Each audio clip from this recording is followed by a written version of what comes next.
Estamos acá en estudios con el doctor Julio César Espinosa, abogado penalista, para tratar de entender, lo que se ha revelado hace algunas horas, este pedido o esta acusación de 35 años. Se está pidiendo 35 años contra el expresidente Pedro Pablo Kuczynski. Doctor Espinosa, ¿cómo está? Buenas noches. ¿Qué tal, Omar? Encantado. A ver, doctor, entendemos que la situación del expresidente Pedro Pablo Kuczynski era complicada, haciendo un poco de antecedentes. Ni él bien renunció a la presidencia de la República, de alguna manera acosado también o presionado por una bancada mayoritaria fujimorista. El Ministerio Público solicitó su detención domiciliaria y él ha estado por varios años detenido en su casa sin poder salir. Recientemente se le levantó esta medida. Sin embargo, ¿se justifica un pedido de este tipo? Es importante recordar un poco los antecedentes del caso Westfield. Sí, a ver, estamos ante un caso que hay que anotarlo.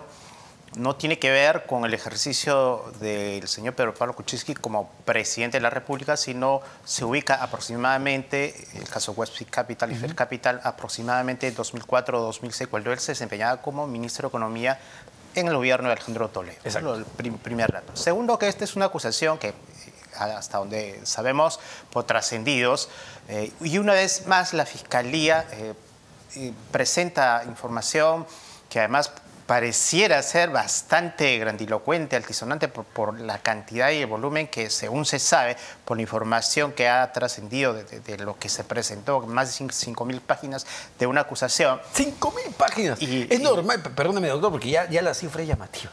Porque en el Perú el otro día conversaba con la doctora Delia Muñoz, ex ministra de Justicia, y me dice que pues tenemos esta necesidad del papelito, ¿no? Nos encanta presentar papeles. Lamentablemente, esta es una característica de los últimos tiempos y de estos casos, y particularmente del equipo especial. Si uno compara, por ejemplo, la acusación que se hizo en el caso Fuerza Popular del mismo fiscal José Domingo Pérez, más de 15.000 páginas, una acusación que hace inmanejable el caso. Pareciera que este caso también tiene esas características, pero el tema está en que se hace necesario que se brinden todas las garantías básicas a la defensa, al imputado, al ex primer ministro o ministro de Economía en su momento. Pedro Pablo Kuczynski refirió a los hechos, debido a que es una acusación que circula, por lo menos la información a nivel mediático, pero según hemos conocido por parte tanto de su hermano, que ha tenido alguna información, alguna presencia en las últimas horas, y su propio abogado, ni siquiera han sido comunicados del contenido del mismo. Siendo un tema tan grave, no entendemos cómo el sistema funciona de modo tal que el último a enterarse es siempre el abogado defensor. Y ese es un tema que creo debe corregirse. Pero más allá de este procedimiento, lo importante es tener presente y analizar la consistencia, la calidad de información, de evidencia y de pruebas que presenta la Fiscalía. A ver, haciendo un pequeño, digamos, resumen de lo que fue el caso Westfield Capital, ¿no? A él se le acusa, entiendo, y usted me corregirá, doctor, de haber tenido su banquito, digamos, esta institución, esta organización financiera para estructurar capital, justamente para las empresas o para los proyectos donde participaba Odebrecht, cuando él era un funcionario público, cuando él era ministro de Economía. Entonces, eso es lo que se señala, ¿no? Que, oye, tú te has beneficiado porque tu empresa unipersonal levantaba capital o estructuraba capital financiero a empresas que licitaban con el Estado y cuya firma era necesaria, tu firma era necesaria. Así es. La estructuración financiera implica la intervención de una empresa especializada, además de alcance internacional en el mundo financiero, para lograr hacerse de un capital sustentado en operaciones que este tipo de empresas como Westfield Capital o First Capital desarrollaban para proyectos amplios de transnacionales como Odebrecht en nuestro país. Sin embargo, acá se presentan dos situaciones que la Fiscalía, entiendo, ha ido poco a poco trabajando, que es establecer si el pago que hace la empresa Odebrecht a estas empresas de asesoría financiera, Westfield Capital, por poner una de ellas, es un pago por los servicios de estructuración financiera o más bien era una suerte de recompensa por haber logrado hacer o contar con la intervención del entonces ministro de Economía para lograr finalmente la aprobación final del proyecto. Él decía que había, y usted recordará en su momento, él decía que era un muro, una barrera china, donde él, si bien era el titular, si bien era su empresa, él delegó todas las funciones y la dirección de la empresa al famoso empresario chileno, su socio Gerardo Sepúlveda, y mientras él era ministro de Estado, mientras él era ministro de Economía o presidente del Consejo de Ministros en su momento durante la época de Toledo.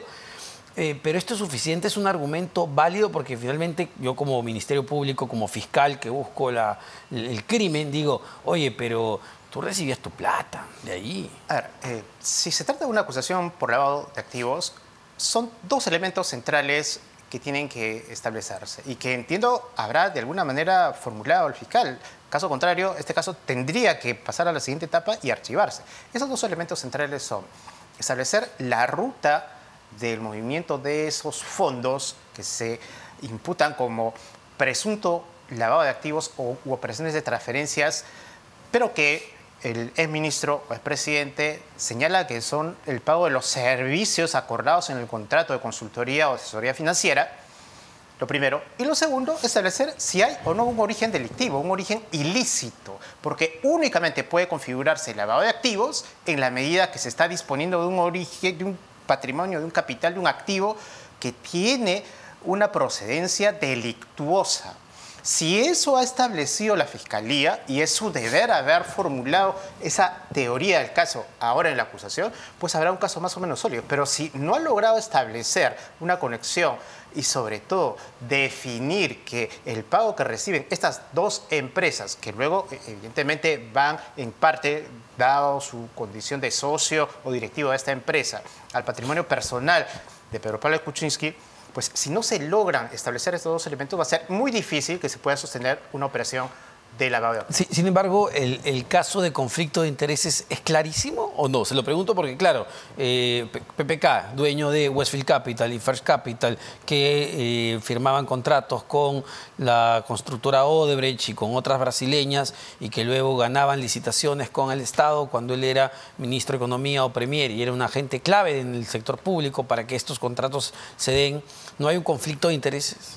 A ver, es un dato, es un indicio, pero según se conoce, forma parte de otro proceso. Por Westfield Capital está este caso, que es el caso de la operación económica y la disposición de fondos, pero paralelamente está el caso por presunto delito, aparentemente de corrupción, de tráfico de influencias o de concertación ilegal, en el que sí se está analizando la participación del entonces ministro para favorecer o de alguna manera brindar algún tipo de información privilegiada para que se puedan concretar esos proyectos.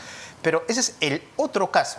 Lo que ocurre que son casos que están conectados, evidentemente, porque si se habla de una operación de lavado de activos para estos proyectos o vinculados a esos proyectos, se entendería que existe lavado de activos en la medida que se haya establecido también, por lo menos en un caso probable, que había un caso de corrupción en esa operación o en ese proyecto. Pero sucede que este caso, y esto es lo que no se entiende de la Fiscalía, el caso de lavado de activos está caminando de manera mucho más rápida que el caso donde se está definiendo el posible origen ilícito de esos fondos. Ahora, ¿por qué el Ministerio Público pone como agravante el tema de organización criminal? Porque claro, uno diría, bueno, investiguemos el conflicto de intereses. Y entiendo que el conflicto de intereses puede haber prescrito ya por la cantidad de años. Bueno, si se hablara, por ejemplo, de un delito de negociación incompatible dado el año 2004, 2006, en que fue ministro de Economía Pedro Pablo Kuczynski, por supuesto que habría ya prescrito. Entonces, de negociación incompatible. ¿Por qué la Fiscalía va por el camino de la organización criminal, que parece pues una figura bastante gravosa para un caso así? Históricamente, el delito de organización criminal se utiliza y se aplica en el derecho comparado pues, para las grandes organizaciones terroristas, los grandes cárteles de trata de personas, de tráfico ilícito de drogas, de fraudes financieros internacionales, pero a gran escala. O sea, criminalidad de alto impacto en la estabilidad, la paz, la seguridad del mundo.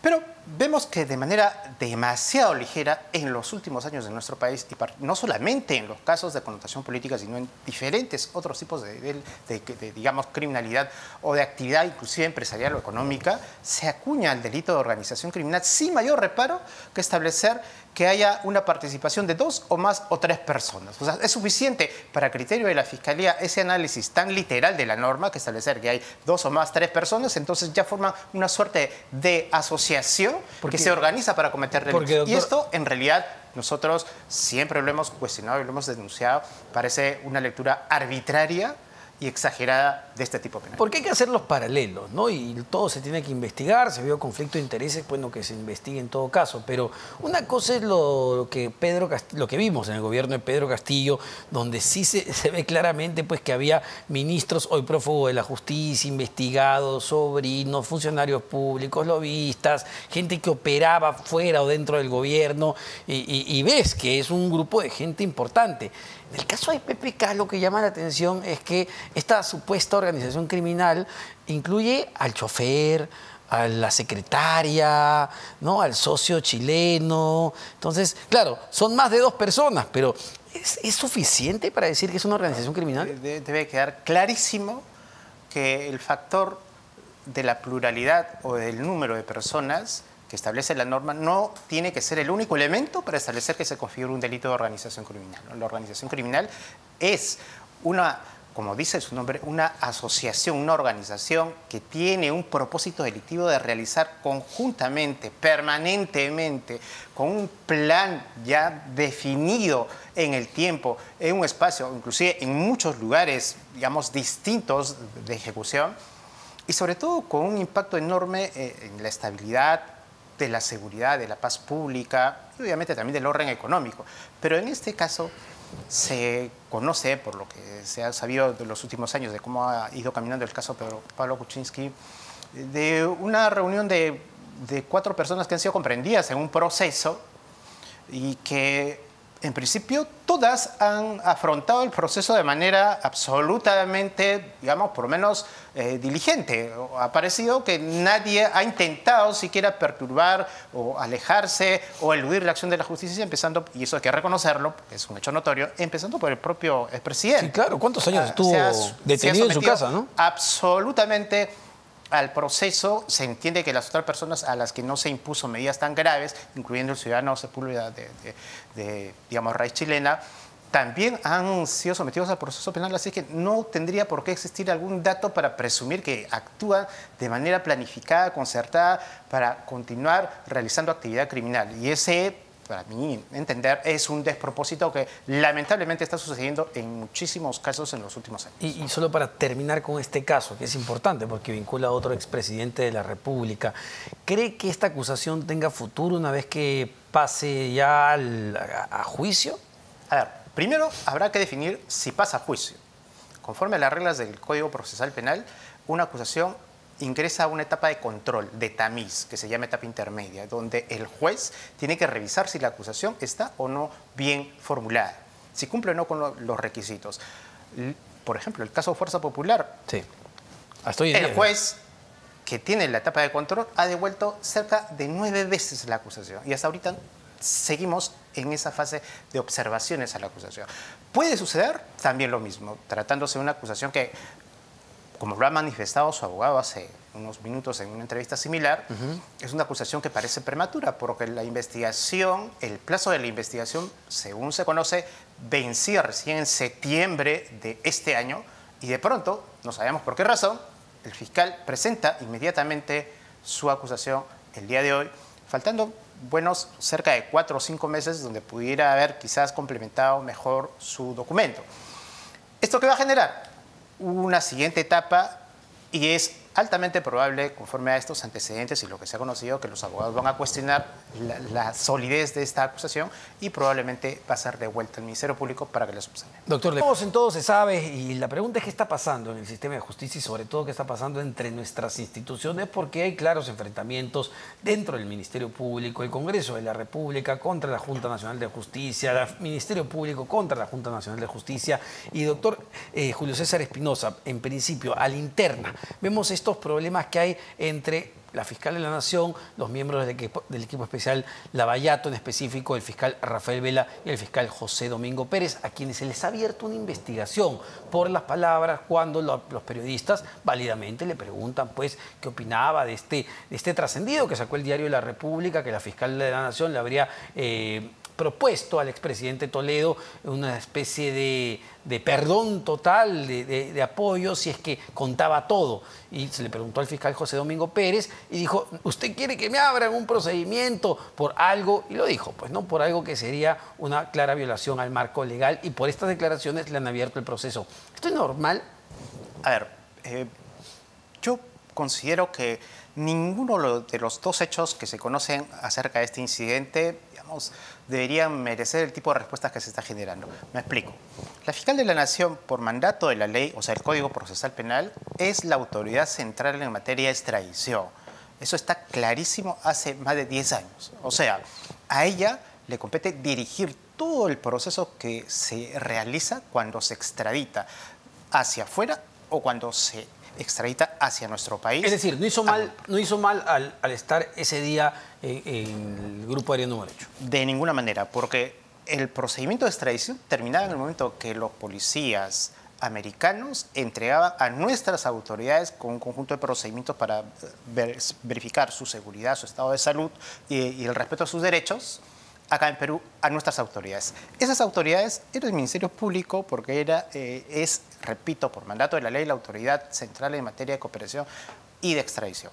Hasta ahí, todo bien. Ajá. Y no se sabe, y no se ha conocido, que la fiscal de la Nación haya tenido luego algún tipo de intervención en las horas siguientes o actos procesales distintos, como por ejemplo las audiencias que se realizaron ya con el presidente Toledo. Claro. No la ha tenido porque no le competía. Lo que sacó la República de esta propuesta fue un trascendido y ahí quedó. Así es. No pasó a más. Así es. Pero también me parece poco, digamos, razonable que ese hecho, o sea, un comentario, una respuesta a una entrevista que se hace en un medio televisivo a los fiscales. Lo rodearon, como es normal, al fiscal Domingo Pérez le consultaron varias cosas, pues él contestó, ¿no?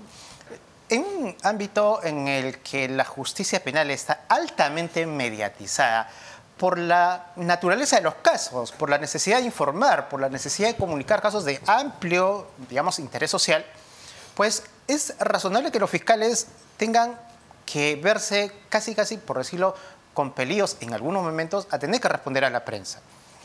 Pero ese tipo de respuestas que se han brindado, como en este incidente, no parecen ser, a mi entender, respuestas que hayan generado una inconducta funcional grave o intensa como para convertir este incidente, además, que se origina en un trascendido periodístico acerca de que se habría ofrecido o planteado la posibilidad de una colaboración eficaz, que no deja de ser hasta el día de hoy un trascendido, en un incidente que enfrente a dos instancias, claro, de una misma institución. Y aparte, seamos justos, si este trascendido fuese real y la fiscal realmente le hubiese propuesto esto, el fiscal, pues, José Domingo Pérez está en la razón, no le compete a la fiscal de la Nación hacer estas propuestas, ¿no? Por supuesto, pero además hubiera ya fluido esa información. Exacto. O sea, si eso hubiera sucedido o por el lado de la Fiscalía o por el lado de la defensa del expresidente Toledo, ese hecho hubiese ya generado algún tipo de repercusión más concreta, que no ha ocurrido porque al parecer no ha dejado de ser una suerte de especulación periodística. Ahora, doctor, un hecho que resulta mucho más preocupante es lo que vemos a nivel de las instituciones o lo que está pasando con la Junta Nacional de Justicia. Desde el Congreso de la República, nosotros se están presentando denuncias constitucionales contra todos los miembros que integran la Junta Nacional de Justicia, que hay que explicarlo. Es hoy por hoy el órgano que supervisa, fiscaliza a jueces y fiscales, que reemplazó al por todos los hermanitos que había en ese lugar. Pero desde el Congreso están apuntando las pistolas justamente ante esta institución. ¡Oh, sorpresa!, cuando se está investigando una serie de hechos de la fiscal de la Nación, Patricia Benavides. A ver, el Congreso, lejos de debilitar instituciones que se han intentado refundar en los últimos años, luego de problemas y de sucesos traumáticos como lo sucedido en el Consejo Nacional de la Magistratura anterior, lejos de, insisto, debilitar instituciones nacientes, más bien debería apuntar o contribuir a su fortalecimiento. Ajá. El Consejo Nacional de la Magistratura, entre tantas otras, digamos, taras que tuvo hasta antes de su liquidación anterior, ha sido precisamente la alta cuota de injerencia política de diferentes aspectos y diferentes modos en su nombramiento, en su elección, hasta en el ejercicio de su función. Esta experiencia definitivamente ya no la podría soportar el país. O sea que la Junta Nacional, con los defectos que pueda tener, inclusive en su conformación, los temas de la precisión de la edad de los magistrados que integran, si es 75 o pueden seguir ejerciendo después de 75, con esas imprecisiones que tendrían que ir poco a poco perfeccionándose, es una institución que de alguna manera ha servido para volver a darle cierta estabilidad al sistema de justicia, confiabilidad, por lo menos la esperanza de que se puede empezar a reconstruir un sistema tan venido a menos después de la década pasada. A ver, llama la atención que los misiles apuntan a una magistrada en particular, la magistrada Inés Tello, que es verdad, tiene 75 años, pero quién duda haber de una jueza, en su momento jueza, que fue fundamental en el juicio contra Vladimiro Montesinos, contra el grupo Colina, y que hoy por hoy está investigando pues a la fiscal de la Nación por varios temas. Y yo, sorpresa, las pistolas desde el Congreso están puestas en la 100 de esa magistrada. Sí, pero hay que entender que este tipo de estrategias que es el Congreso no se deben tampoco personalizar, ¿no? O sea, a eso vamos, ¿no? A cómo intentan debilitar una institución a partir de algún tipo de confrontación con algún magistrado en particular, motivado en algunas cuestiones quizás de carácter inclusive político que se remonta a años atrás, como tú estás mencionando, la intervención o la participación de la magistrada Tello en los procesos de la primera década del año 2000. Y esos antecedentes no invalidan, no inhabilitan la competencia que pueda tener la jueza, y hay que juzgarla por el modo como está realizando su función ahora y por las resoluciones que está dictando en la Junta. Y para terminar, a ver, porque esto es muy importante, la fiscal de la Nación hoy ha salido a decir sobre su tesis, ¿no? Que ella no ha publicado su tesis, no ha hecho pública la tesis para no darle o no generar escarnio sobre su trabajo. Pero un momentito, esto es muy grave, porque para tú ser fiscal de la Nación, para ser, entiendo, fiscal supremo, un requisito es el grado de magíster. Y lo que ella tiene que, digamos, disipar las dudas, porque es una funcionaria pública de alto nivel, justamente que esa tesis existe y que esa tesis es validera. Y ese es el cuestionamiento que se hace hoy por hoy, y entiendo que eso es uno de los puntos de investigación en la Junta. Sí, todo eso se resolvería con un acto tan simple como abrir la información, ¿no? Y creo que todos reclamamos no solo del ciudadano de a pie o del policía que está en la esquina o del profesor que dicta clases en un colegio rural que cumpla su función de manera eficiente, sino también de modo transparente, sobre todo cuando ejercen la alta magistratura. Entonces, todo esto no tendría por qué estar sucediendo ni convertirse en una suerte de telenovela o de drama de varias entregas, si es que la propia autoridad o todas las autoridades brindaran información que además se entiende es una información de carácter público. Exacto, transparencia, ¿no? Transparencia es lo que se le exige a todo funcionario público en general. Muchísimas gracias, doctor Julio César Espinosa.